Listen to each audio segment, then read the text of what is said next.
السلام عليكم ورحمة الله وبركاته. هردفتوتا كين كبجمو في جالتمو.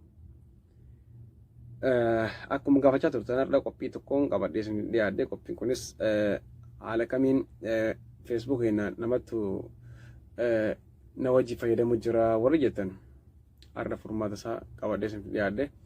Yeroo hedduu barsiifamaas ture garuu nama hedduudhaaf hin galu. Faatee Maammadoon keessa kanaan tokko tokkotti gaafii keessan deebisuu hin dandeenyu. Kanaaf bakka takkatti qabadhee isin dhiyaadhe jira. Kanaaf asumaan turtii gaarii YouTube keenyas keessatti like, subscribe, share waliif godha. Akkasuma Facebook irrattis isiniif gadhiifna share godha hundaa'uun waliin ga'ati.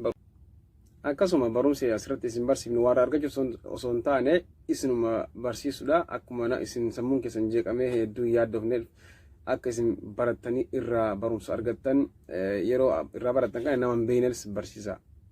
Biratti qabattee hin taa'in okay. Amma asuma kallattiin gara barnoota isin dabarsa.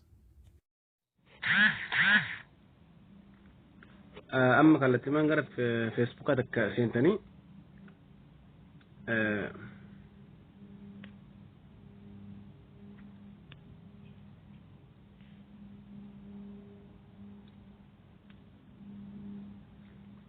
kallattiin bakka sana dhuftanii jechuudha.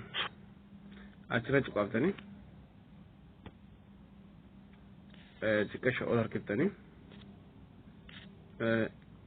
seating and privacy kan jedhu kana intuitan achi booda kallattiin seating bakka jedhu kana intuitanii seating achi booda ammas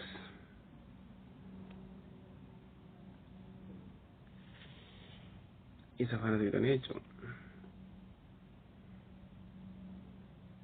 Okay. Isa kana jechuudha. Password and security kan jedhu kana tuitanii jechuudha. Isarra cuqaaftan. Achi booda kallattiin laaltanii. As keessa amma waa hedduu jira. Kanas yeroo biraatti deebina. Ammaaf nama Facebook nu wajji fayyadamaa yookaan bicha keessa baasuudha waan ta'eef kallattiin ammas dhuftee erga seennee bakka kana see all kan jedhu kana intuina jechuudha. See all kan jedhu kana yeroo takkaaf ni cuqaafna. Achi booda Facebook kana amma Facebook ni kun nama lamatu yaani bilbila lamatu fayyadamaa jira. Kun kii kanan batti fayyadamaa yeroo jechuudha kan gubbaa kuni. Active now kan jedhu isa kun ammoo nama biraatu keessa jiraan isa kana fayyadama kana jechuudha. Kanaaf isa kana akkamitti keessa baafna tuttuqaa sadii tana in agartanii yeroo takkaaf hin cuqaaftanii achi booda kallattiin log out isee jedhanii jechuudha. Log out isee yeroo takkaaf isin jedhuman yeroo takkaaf ni cuqaaftanii kallattiin kutee jira jechuudha. Keessa baafnee amma kophaa kiyya keessa taa'u jira jechuudha Facebook. Akkana barumsi har'aa kana fakkaataa irraa fayyadamtanii akka itti gammaddan abdiin qaba. Hanga barumsa itti aanu walitti deebinutti nagaan naaf tura.